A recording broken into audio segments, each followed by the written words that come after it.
আজ নাগযজ্ঞের সবচেয়ে বড় আনন্দের দিন। মর্তের 2 রূপসী রাজকন্যাকে আজ আমার 2 বীর যুবরাজ বিয়ে করবে। আয়োজনের কোনো কমতি যেন না থাকে।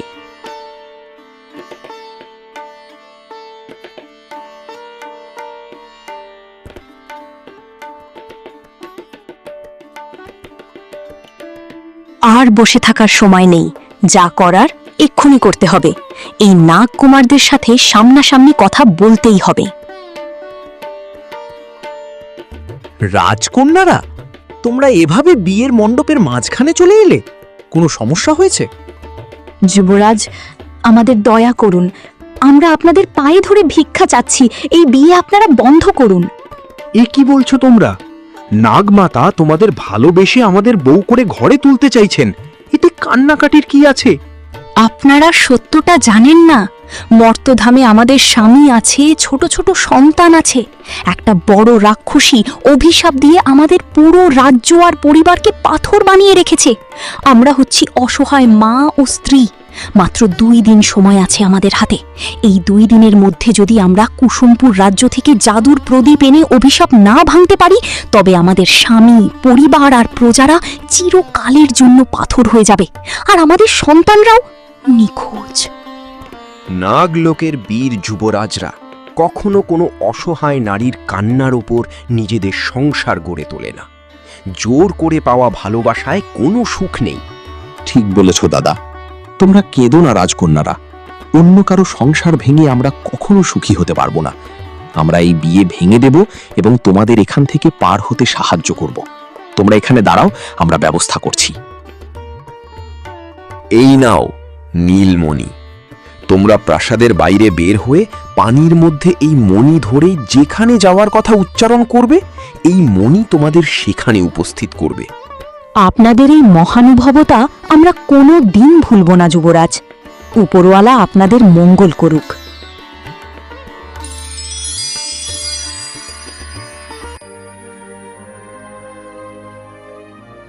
বাবা, তোমার এই কি অবস্থা হয়েছে বাবা? মা, শাপলা, তুই এসেছিস রে মা। তোর মা মারা যাওয়ার পর থেকে তোকে হারিয়ে আমি বড্ড একা হয়ে পড়েছিলাম। এই শয্যায় শুয়ে রোজ তোকে দেখার জন্য প্রহর গুনতাম। আমাকে ক্ষমা করে দাও বাবা। মায়ের মৃত্যুর দিনের সেই ভুলের জন্য আমি নিজেকে ক্ষমা করতে পারি না। আমি ভাবতাম তুমি আমাকে ঘৃণা করো। না মা, সন্তানের ওপর কোনো বাবা কখনো রাগ করে থাকতে পারে না। তোর কোনো দোষ ছিল না রে মা। আজ তোকে দেখে আমার সব কষ্ট দূর হয়ে গেল। শাপলা, এ কে মা? তুমি কে মা? একদম আমার মেয়ে শাপলার মতো দেখতে।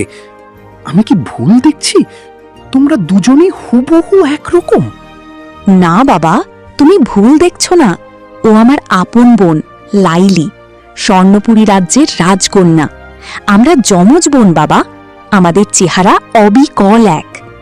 আপন বোন? যমজ? উপরওয়ালা, তুমি শেষ সময়েও আমাকে কত বড় চমক দেখালে।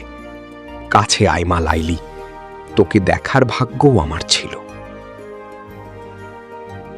বাবা, আপনাকে দেখে আমাদের খুব কষ্ট হচ্ছে, কিন্তু স্বর্ণপুরী রাজ্যকে বড় রানী পাথরের মূর্তি বানিয়ে দিয়েছে। আপনি নাকি জানেন সেই জাদুর প্রদীপ কোথায় আছে, যা দিয়ে অভিশাপ ভাঙা যায়? বাবা, বড় রানীর অশুভ জাদু ভাঙতে হলে সেই জাদুর প্রদীপ আমাদের লাগবেই। সেই প্রদীপ কোথায় বাবা?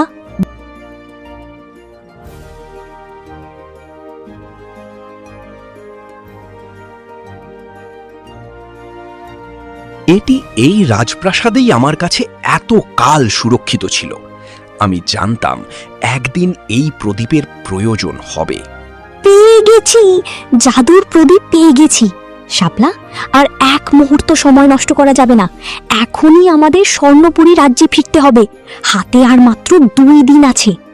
না লাইলি, আমি বাবাকে এই অসুস্থ অবস্থায় এখানে একা ফেলে কোথাও যাব না। কি বলছিস শাপলা? তোদের পুরো পরিবার সব ওখানে পাথর হয়ে আছে। তোদের এখনই যাওয়া উচিত মা। আমার চিন্তা করিস না। না বাবা, আমি আগে ভুল করে তোমাকে ছেড়ে গিয়েছিলাম, যার জন্য আজ তোমার এই অবস্থা। আমি আর তোমাকে ফেলে কোথাও যেতে পারবো না। তুমি আমাদের সাথে স্বর্ণপুরী রাজ্যে চলো। আমি এই রাজ্যের রাজা মা, রাজ্য ছেড়ে আমি কিভাবে যাব? আমি সেনাপতি মশাইকে বলে যাচ্ছি বাবা, তোমার অবর্তমানে সে রাজ্য দেখভাল করবে। মাঝে মাঝে আমি আর আমার স্বামী এসেও রাজ্যের কাজকর্ম পরিচালনা করব। তুমি চলো তো বাবা। হ্যাঁ বাবা, শাপলা ঠিকই বলছে। আপনি সেখানে গেলে আমাদের রাজ্যের বৈদ্যরা আপনার চিকিৎসাও করতে পারবে। চলুন আমাদের সাথে।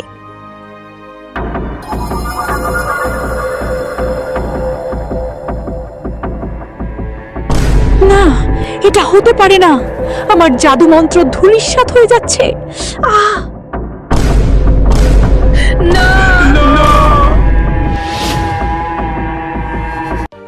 মা শাপলা, মা লাইলি, তোরা শেষ পর্যন্ত ফিরে এলি রে মা। তোরা না থাকলে আজ আমাদের এই রাজ্য আর পরিবার চিরকালের জন্য শেষ হয়ে যেত। আমার বুক খালি করে ওই রাক্ষসী আমাদের শেষ করতে চেয়েছিল। তোরা আজ আমাদের নতুন জীবন দিলি রে মা। তোরা এই রাজ্যকে বাঁচালি। মা, বাবা, ওনার সাথে পরিচয় করে নাও। উনি কুসুমপুর রাজ্যের মহারাজ, আর আমার পরম আপনজন, পালিত বাবা, যিনি আমাকে ছোট থেকে নিজের বুকের ভেতরে আগলে রেখে বড় করেছেন। মহারাজ, আপনার প্রতি আমাদের কৃতজ্ঞতা প্রকাশের কোনো ভাষা আমার জানা নেই। আমার কলিজার টুকরো শাপলা যখন হারিয়ে গিয়েছিল, আপনি তাকে শুধু আশ্রয় দেননি, নিজের সন্তানের মতো ভালোবাসা আর আনন্দে বড় করে তুলেছেন। ও কথা বলবেন না রানীমা। শাপলা আমার শুধু পালিত মেয়ে নয়, ও আমার জীবনের আলো ছিল। আজ ওরাই আমাকে একাকিত্বের নরক থেকে উদ্ধার করে নিয়ে এসেছে। আপনি আমাদের পরম আত্মীয়। আজ থেকে কুসুমপুর আর স্বর্ণপুরী দুই রাজ্য এক সুতোয় বাঁধা পড়ল। আপনি এই প্রাসাদেই আমাদের সাথে থাকবেন, আর রাজবৈদ্য আপনার চিকিৎসা করবেন। শাপলা, আর এক মুহূর্ত এই প্রাসাদে দাঁড়িয়ে থেকে সময় নষ্ট করার মতো ধৈর্য আমার নেই। যে রাক্ষসী বড় রানী আমাদের পরিবারকে পাথর বানিয়ে রেখেছিল, তাকে তো আমরা শেষ করেছি, কিন্তু আমাদের বুকের মানিক, আমাদের ফুটফুটে মেয়ে দুটো এখনো কোন গহীন বনে কার হাতে কিভাবে আছে আমরা কেউ জানি না। শাপলা, বোন আমার, চলো, আর কোনো কথা নয়। আমাদের মেয়েদের খুঁজতে আমরা এখনই ওই ভয়াল গহীন বনে রওনা দেব। তুই ঠিক বলেছিস লাইলি। একটা মায়ের কোল যখন খালি হয়ে যায়, তখন কোনো প্রাসাদের সুখ আরাম তাকে ধরে রাখতে পারে না। নদীর জল, গহীন বনের হিংস্র পশু কিংবা পাষাণ মানুষ, যেখানেই আমাদের বাচ্চারা থাকুক না কেন, মায়ের টানে আমরা তাদের খুঁজে বের করবই।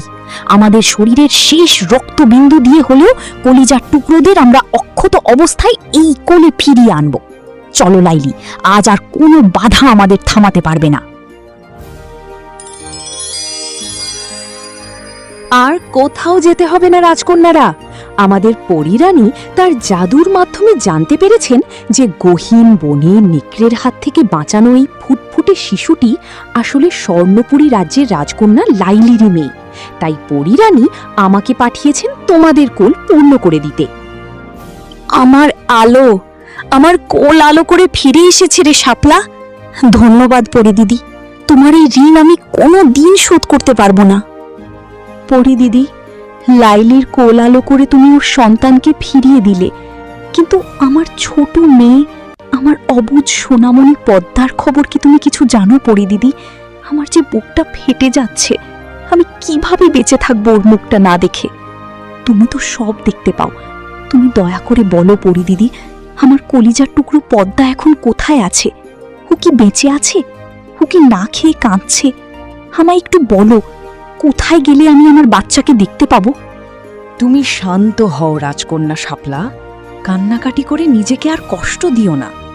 একজন মায়ের সন্তানের প্রতি এই তীব্র ভালোবাসাই তো পৃথিবীর সবচাইতে বড় শক্তি। তুমি একদম ভয় পেও না। আমি এখনই আমার এই জাদুকরি কাঠির শক্তির সাহায্যে দেখে তোমাকে বলছি তোমার পদ্মা এখন কোথায় এবং কিভাবে আছে।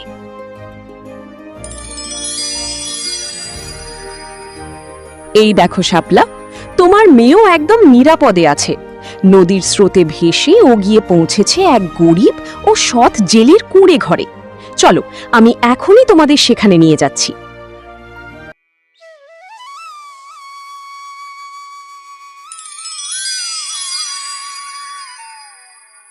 আমার বাচ্চা, ও তো আমারই বুকের ধন, আমার হারিয়ে যাওয়া সোনা পদ্ম। ওরে আমার কলিজার টুকরো, মা তোকে খুঁজে পেয়ে গেছি রে সোনা। আপনারা আপনারা কারা?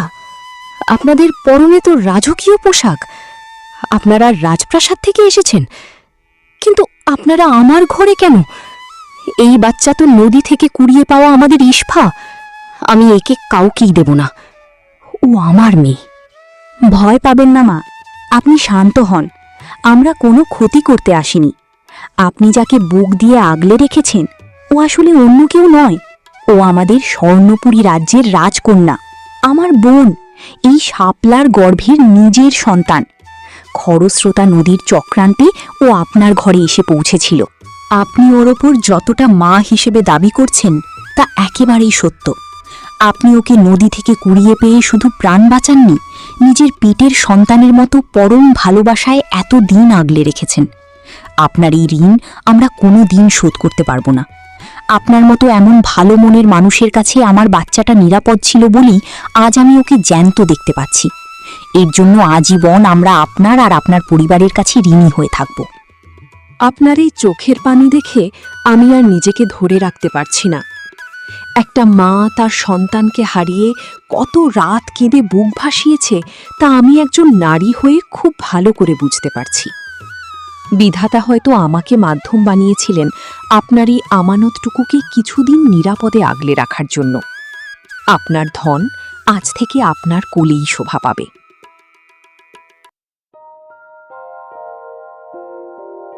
পদ্ম, আলো, কই তোরা মা?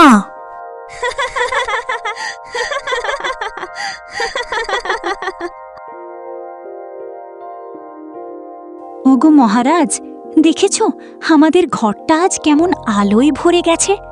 5টা বছর কত দ্রুত কেটে গেল।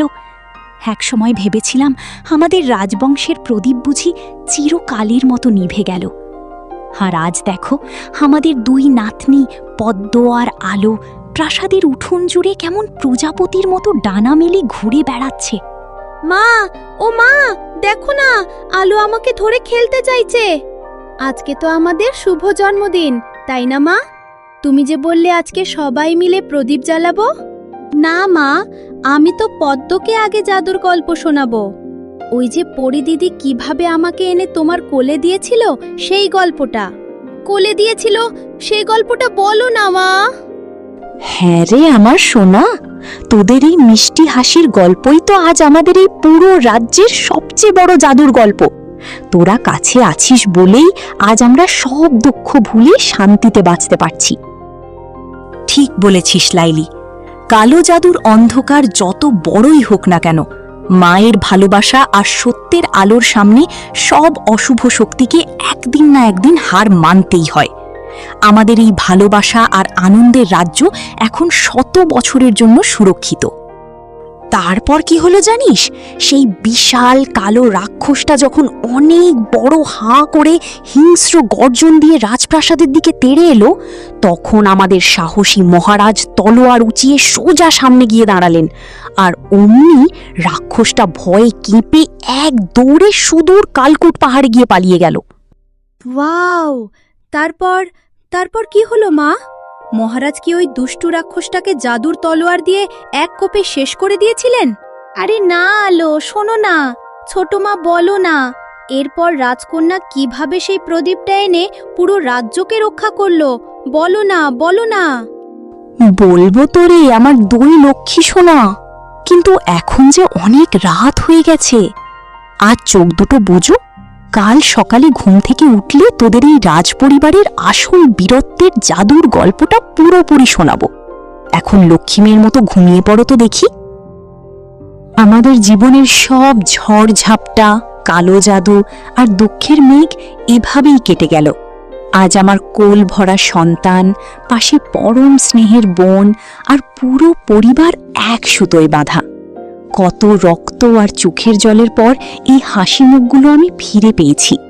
তোমার কাছে শুধু এই একটাই প্রার্থনা, আমার সোনার সংসার আর ভালোবাসার এই পরিবারটি যেন চিরকাল এভাবেই সুখে শান্তিতে আর হাসি খুশিতে ভরে থাকে।